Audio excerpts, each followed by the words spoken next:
Welcome back to Power and Politics, and hi to our viewers joining us on Twitter, YouTube, and Facebook. From working with the United States to dealing with China and shaping Canada's place on the world stage, whichever party wins the next election will have to deal with some key international challenges. All this week, we've been speaking to each party about how they plan to position Canada in the world. Today, though, we're turning things over to you. What do you want to know about each of the parties' foreign policy platforms? You can post your questions in the comment section on the CBC News YouTube channel, the CBC Politics Facebook page, or on Twitter. Our hashtag is @PNPCBC. We have assembled two foreign policy analysts to answer as many of your questions as we can in the next 20 minutes or so. Joining us from Waterloo, Ontario is Vassy Kapelos, professor at the University of Waterloo, and here with me in studio, former diplomat and vice president and fellow at the Canadian Global Affairs Institute, Colin Robertson. Hello to both of you. Wonderful to see you. We put a call out on Instagram a little earlier for some questions, so I'm going to start with those, and then we'll get to as many questions as we can get to over the next 20 minutes. So keep them, if you're watching, keep them coming in. Sylvester the Law asks on Instagram, and I'll start with you, Professor Momani, how important are alliances on the world stage? That's a great question. Very important. And they don't really get their fair sort of praise. They're important because, frankly, it means we can do a lot more. It means we can coordinate. Think about NATO, think about NORAD. I think, we could even broadly talk about multilateralism from the United Nations, the International Monetary Fund. It allows us to, frankly, put in very little resources because we don't have a lot of resources. We are a very small country, relatively speaking, in terms of our strength and power, but allows us to pool those resources and be far more effective on the world stage. So I think they're very important. I'm going to mispronounce this, Mr. Robertson, but Moninder Growal, 98, asks, where do parties stand on free trade? Talk a bit about the issue of free trade, too, and how it sort of, came to a pointed head with NAFTA over the past few years as well. Sure, and it came to the fore in the 1988 election when we had a debate in this country about freer trade with the United States. Remember that 75% of our trade goes to the United States, so embracing free trade for many Canadians was a big leap because they weren't convinced we could compete with the United States. But Mr. Mulroney won that election, and what is interesting since then is that while at the time most provinces, provincial premiers opposed it, the Liberal Party opposed it, today you'll find very little. Things have changed. You'll find every premier now is actually, whether they're NDP, Liberal, Conservative, Bloc Québécois or Parti Québécois, they all favor freer trade and see the great advantages because we were able to compete very well against the United States. The two biggest parties, the Conservatives and Liberals, disagree on some of the nuances, but broadly in favor of free trade. The NDP, provincially, you'll find any premier says, yep, this is what puts bread on the table, so they're in favor of it. Again, the Bloc Québécois, they'd be in favor of the Parti Québécois, they'd be in favor because they see the advantages of free trade. So there really isn't much difference from free trade. You do get some signs of trade, whether we're talking about environment or labor protections, the NDP and the Greens tend to come in there, but generally most Canadians and the vast majority of those engaged in politics would favor freer trade. Mr. Robertson brings up an interesting point, Professor Momani, around some of the sort of free and fairer trade. That's a lot of the message that we've heard in this campaign so far, particularly from the federal NDP and the Greens. Can you talk a bit about the idea of more equitable trade, I guess, in the context of free trade and how that, I mean, we see it discussed quite a bit in the United States, for example, how that might play out here in Canada? Yeah, I think that at least coming from the progressive side of the political spectrum, it tends to mean, consideration of the environment, making sure that free trade does not harm the environment in the long term. Also to think about how this affects labor groups, which is a very important dimension to this. Clearly, as I think Colin mentioned, the idea that we don't have political parties like in the past sort of vehemently against free trade. Now there's a softening of that. There's no longer the feeling that it's always a race to the bottom to sign free trade agreements, but you have to put in the right protections, protecting labor, protecting marginalized communities, making sure that your free trade deals don't include, sending our garbage to other countries, making sure that we kind of keep our sort of ethical commitments to the environment, to marginalized groups, and to labor. HMA Inspector asks on Instagram, Mr. Robertson, what about getting a seat at the United Nations? And I would put that into context by just saying we saw a number of people represent Canada, a number of well-known former politicians, Jean Charest, Joe Clark, Bob Rae. Just recently at the General Assembly making this appeal, this push. What's your interpretation of how that Security Council seat pushed? Well, we're competing against two powerful contenders, Norway and Ireland, and they'll have the a lot of support from within the European Union. That was part of our problem last time when we ran against Portugal and Germany, and we lost, or we actually withdrew after the first ballot because we were so far behind. So it's going to be an uphill battle. Are we putting the weight we should in the campaign? Some can question that. I think Canada could, would, and should be a member of the Security Council. But and one of the things we might think about is, do we do what some of the other countries have done, is perhaps split. If after the first ballot, say, Norway were to win, well, maybe we split a year each with Ireland. I think we should be creative in how we look at that, because I do think the Canadian voice in the Security Council is important, but I think the other two countries we're competing against would also make valuable members of the Security Council. We have a question from YouTube, Professor Mamani. In terms of Canada on the global stage, which appeals the most? A strictly humanitarian role, a role which involves NATO and possibly military intervention, or isolationism? So I guess maybe that question is getting at how you think Canada is viewed more on the world stage. Well, it's really interesting. I mean, in some way, sometimes our rhetoric doesn't match our reality, right? Certainly, I think the humanitarian role has been very prominent, and one can look at the fact that we took in 60,000 Syrian refugees. That played really well globally. Many people know about that and how we were very welcoming. And so there is a very sort of interesting halo effect on us for our role there. But the reality is we don't put a lot of money into it. We probably talk a big game about being this really active member of the foreign aid community, but as the discussion this past week has revealed, with the Conservative Party talking about slashing that by 25%, the fact of the matter is that we do very little, 0.28% of our GDP, which is far below the OECD average, far below most of the G7. Yeah, Mr. Robertson, you wrote a column about that I just read that yes. went over how not only our competitors in that Security Council race we were just talking about, the seat race, are outdoing us, but that even though Mr. Scheer would be slashing funding, it's already at a level that's historically low contextually in this country even. Yeah, and I do think that Canadians perhaps don't realize that a lot of that aid that we do give, actually the money does get spent in Canada, whether we're talking about Western farmers. I was in Bangladesh, of course, where the big refugee camps are, and there are all these food bags with the big Canadian maple leaf on it from Canadian Farm providing pulse for the refugee camps. Well, a lot of, again, that food bought in Canada, and we've got to keep that in mind. When I saw we were critical of North Korea, well, we're basically feeding the very poorest in that country, and it's Canadian food that's going there through the World Food Program.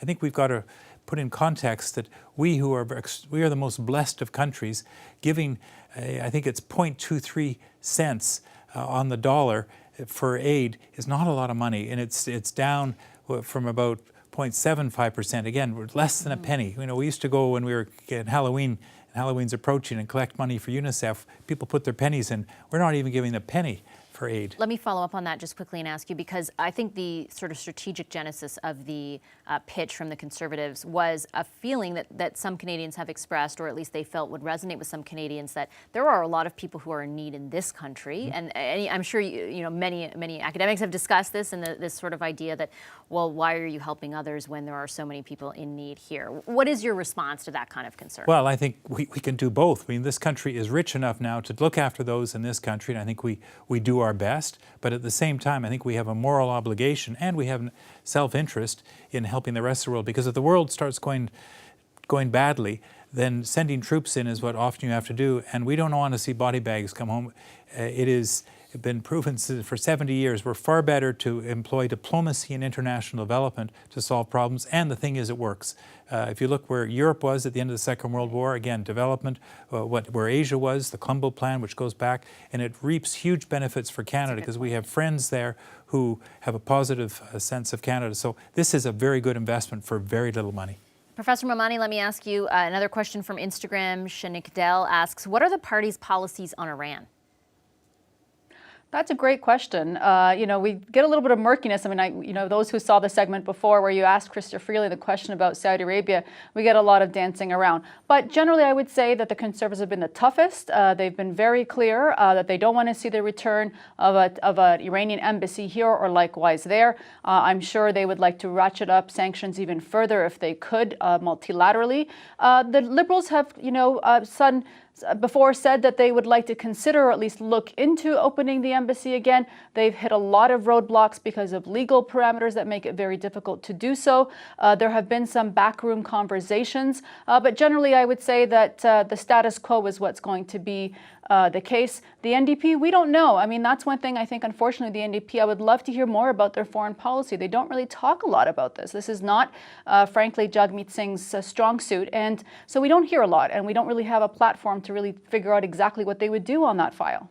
Actually, can I just say something on we should keep in mind that diplomatic recognition is not a good housekeeping seal of approval. It's doing relations with another country. There's a lot of Canadians in this country of Iranian descent. Having someone in Tehran representing Canadian interests, to me, is what this should all be about. My view is we should have representation everywhere, and if we want to play in the bigger stage in Tehran, the Americans aren't there, having a Canadian representative. Again, this is not an endorsement of the regime in Iran, but it is advancing Canadian interests. And I think that's why we, of all countries, need, because we are the country of the world, people coming from all over, we should have representation in all these countries. I think we sometimes look at this issue through the wrong end of the telescope. Again, it's not a good housekeeping seal of approval. It's a complicated thing to navigate right now, though, given the sort of world context with Iran, what you're seeing with the United States, the Strait of Hormuz. I take your point. You should be engaged. You've got to be there. If we want to have any kind of influence, say in Washington, bringing intelligence from Tehran. When we were there with Sharjah and others, they were very interested in what we were learning in Washington. So I think, particularly for Canada, we should be in every country in the world. We should be in North Korea. We should be making visits up there, because what we pick up, we can then bring to the table.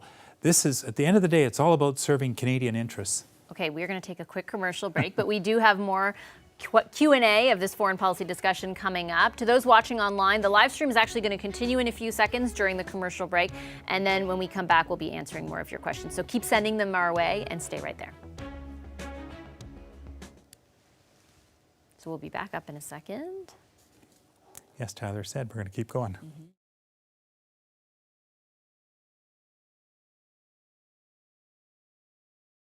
Hi, everybody. We're back up here with Professor Momani and Mr. Robertson. Professor Momani, I'll swing another question your way. Someone else is asking on Instagram what the party's sort of posture on the various different parties will do about China.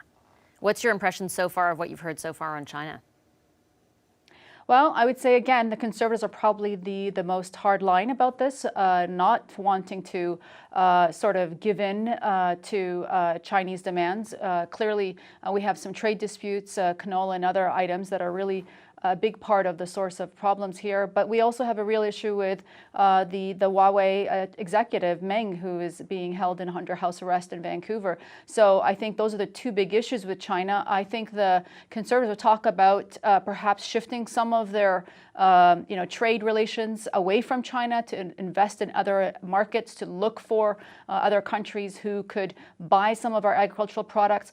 Perhaps as well, I think they would like to strengthen ties with Taiwan. That, of course, is a breakaway from China, depending on how you see it. And of course, I think they would want to develop stronger ties with Taiwan. I think you get the status quo, what you have now with the Trudeau government, probably try to figure out how to get over the Meng situation. Certainly, I think there may be some room for diplomacy with the new ambassadors to talk about releasing some of the items that have been blocked by trade under the Liberals. And again, back to the NDP, we don't know. We don't really know what they think on these issues. They tend to be very quiet, and again, Singh doesn't bring them up. But I suspect they would sort of probably want to follow a lot of the Liberals' suggested ideas for that. Speaking of difficult subjects to navigate for parties, China's got to be at the top of that list right now. Absolutely. And the first priority there, I think, is the release of Michael Spavor and Michael Kovrig. And that's what Dominic Barton, as our new ambassador, is going to have as top of his priority. And the new Chinese ambassador, I mean, this Christopher Freeland, as you were just interviewing, we are re-engaging, and that's vital. We've got to be He's there. She wouldn't provide any more details to me, but he's there. Yeah. He's there, and the new Chinese ambassador is here, and we are talking. Okay. We're going to, I think, close out the mics because we've got to come back up in the TV portion of this. We're back in a moment.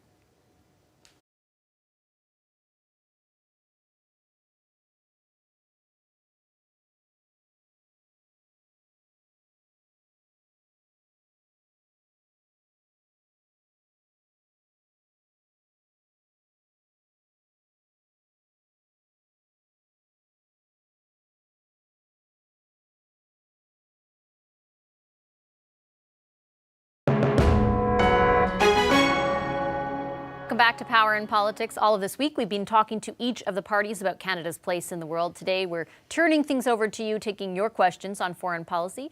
Bess Mamamani and Colin Robertson are with me to field those questions, so please post them in the comment section alongside our live stream you're watching on either Facebook, YouTube, and Twitter. I'm going to get to another question right now. Mr. Robertson, Blair Gamble on Facebook asks, can anyone point to a win in the new NAFTA? From what I can gather, he writes, we managed to maintain in some sectors and gave in others. Sure. On the digital, we're into a new economy. When I was part of the team that negotiated the original NAFTA, we didn't deal with digital machines, and we didn't have the computer you've got in front of you, that kind of thing. So the new NAFTA brings all that in, and that serves Canadian interests because we actually are a high-tech country. We're doing good stuff in quantum physics. We're doing good stuff in AI. This is good for Canada. Now, there are parts of it that aren't so good, but I think generally the new chapters which deal with things that we just didn't know about when we negotiated the first NAFTA in 1994, that's a plus. I Bramble on Twitter follows up on our talk on China. Professor Mamani asking, what could have been done differently / better with the situation with China? What steps would you recommend at this point? Yeah, I think it was far more difficult than people understand here, because it's not really a bilateral issue. It's a trilateral issue when you think about what's going on with the United States. I mean, we're holding Meng, or Meng is under house arrest because we're waiting for the United States to figure out in their legal system. So we're, really trying to comply with our bilateral agreement with the United States, trying to contain and maintain a very good relationship with them. And so I think it's really difficult for us to determine what could have been done differently, because frankly, there are a lot of moving parts to this. We have an erratic president in the United States, Donald Trump, who frankly made it even more difficult for Canadians. And I'm afraid to say that I don't really see how we could have gone out of this easier or earlier, except maybe not have taken her in the first place, or let her slip away quietly with some backdoor, conversations, wink, wink, nudge, nudge, which isn't really legal, but is probably the most politically expedient thing we could have done. And that didn't happen, obviously, Mr. Robertson. Yeah. No, it didn't happen. John Manley suggested a bit of, what did he put it, constructive incompetence on the part of Canadian officials. I think in retrospect, I also think that by raising it to the high principle of rule of law, we kind of put ourselves in a box. I think after Donald Trump talked about doing a deal, there might have been some wiggle room for us then, but we're in a box there. In the meantime, our poor hostages. Yeah. Well, that's a fair question. I think by raising it up, though, it meant very difficult for us to be able to find any room to slip away, but I think once Mr. Trump suggested this was a political thing that he could deal away, there was some opportunity for us. Okay, Tony Addy on Twitter asks, Mr. Robertson, what might a no-deal Brexit mean for Canada? The Canada-EU trade deal, he writes, looks different without the UK involved. Yes, and it's a good question, because our largest trade with the European Union, and our trade with the European Union since we signed the Comprehensive Economic Trade Agreement almost 2 years ago now, is working extremely well for both Canada and particularly well for the Europeans. But if the UK were to pull out, it is going to complicate things. We had been in negotiation preliminary to Brexit for a free trade agreement, but those things stopped when we learned the Brits were thinking of simply reducing all tariffs, and we thought, well, why would we do a deal with a country that's going to give it away when?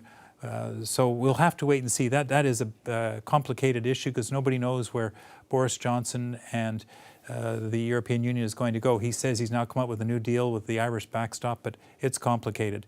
So I think just watch that space. We will continue to trade with the European Union. We will continue to trade with the United Kingdom. If the United Kingdom does pull out, we will have some kind of a trade agreement with them, because they're an important trading partner for us. When you think, Professor Mamani, of potential global risks to not only the economy in this country, but just the sort of world order as we know it right now, where does Brexit rank in there for you?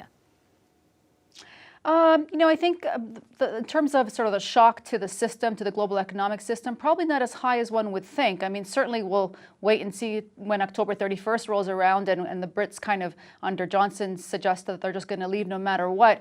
But, I think most of the costs or the risks have been factored in already. I mean, this has dragged on a very long time.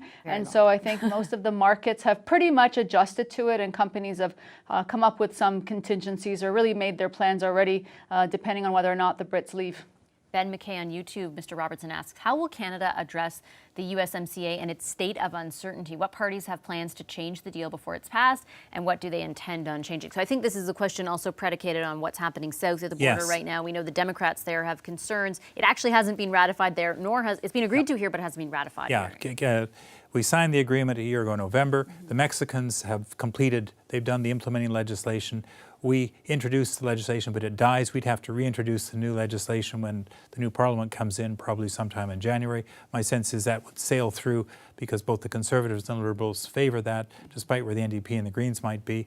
The Greens say they'd vote to ratify it too. It's only the NDP that would say they're against. Yeah. Although the Greens would like to see more environmental protection in that. And that, I think, is going to be one of the things that will be decided in the House of Representatives when Nancy Pelosi decides she can bring the legislation forward. There are negotiations going on between the United States Trade Representative and Chairman Neal of the House Ways and Means Committee as to what that might look like. I think we could live with whatever they come up with, because they're basically, the Democrats are making almost the Canadian case as we did in the negotiations. They'd like to see better labor enforcement, they'd like to see better environmental protection, and they'd like to see a reduction in patent protection closer to what it was in the Trans-Pacific Partnership. Again, these are all things that Canada could live with. Professor Mamani, this is an interesting one. Dale Haley on Facebook asks about the party's positions on Venezuela. The Venezuela question, of course, is a big one over the past year. We've seen the Lima Group get together, Canada play a big role in that. Not much has changed as far as the situation in Venezuela, though. I mean, since that group formed and we saw the meeting right here in Canada, there's still a lot of instability in that country. There is, and I think Maduro looks like he's lasting, despite the fact that the Venezuelan people are really suffering under his regime, and just the exodus out of Venezuela is pretty incredible. I mean, what we've seen in the past, I've seen at least, the Conservatives want to get tougher on Maduro. I don't think that they're interested in some sort of coup or something, to that effect, but that has been, frankly, floated by the Americans, and I'm not saying they're really keen on that anymore, because much of the protagonists for that inside the U.S. administration are gone. People like John Bolton and others. So we're seeing probably a turn in the U.S. administration away from the most hawkish elements to something a little more centrist. So I don't think there's going to be a lot of buy-in, but certainly the Conservatives are probably the toughest, probably wanting to increase sanctions. As you pointed out, the Liberals have been very active in the Lima process, which from my understanding, actually, Rex Tillerson, when he was State Department Secretary of State, was actually one of the key people who wanted to see that process, because he kind of wanted to work behind the scenes to find some sort of amicable solution. So I think the Lima Group, the goal there is to find a political end to this standoff. I think Maduro has probably read the tea leaves right, that nobody's interested in really taking him out by force. The protests on the streets are no longer coming out, and I think we're going to see, frankly, no real change on that file for some time. The NDP were, I think, from my recollection, wanting to get rid of sanctions. They feel that this is probably making it harder for the average Venezuelan, which is partly true, but I think it's far more of the Maduro mismanagement of the economy and the siphoning off of its wealth. That's the real problem in the case of Venezuela. Just have a few seconds left. Last word to you, Mr. Robertson. Well, I think on that, Canada is doing the right thing. We're participating with many other countries to try and resolve the situation, because there is going to be, after whatever happens, at some point there's going to be a shift, and there's going to be a major reconstruction effort necessary in Venezuela, and Canada should be part of that. In the meantime, we should also be looking at Central America, because there's a real problem there with the people coming from Honduras, Salvador, and Guatemala heading north, and of course that's part of the wall stuff. We should be also paying some attention to that part, because that also is having an effect on our major other NAFTA partner, Mexico. Okay, I have to leave it there. Thank you very much to both of you for your insights this evening. Thanks to Besma Mamani from the University of Waterloo and Colin Robertson, Vice President and Fellow at the Canadian Global Affairs Institute. And thanks especially to all of you for your questions. They were excellent. NDP leader Jagmeet Singh, meanwhile, was asked today about his foreign policy plans, specifically how he would approach U.S. President Donald Trump. Stay tuned to find out what he said.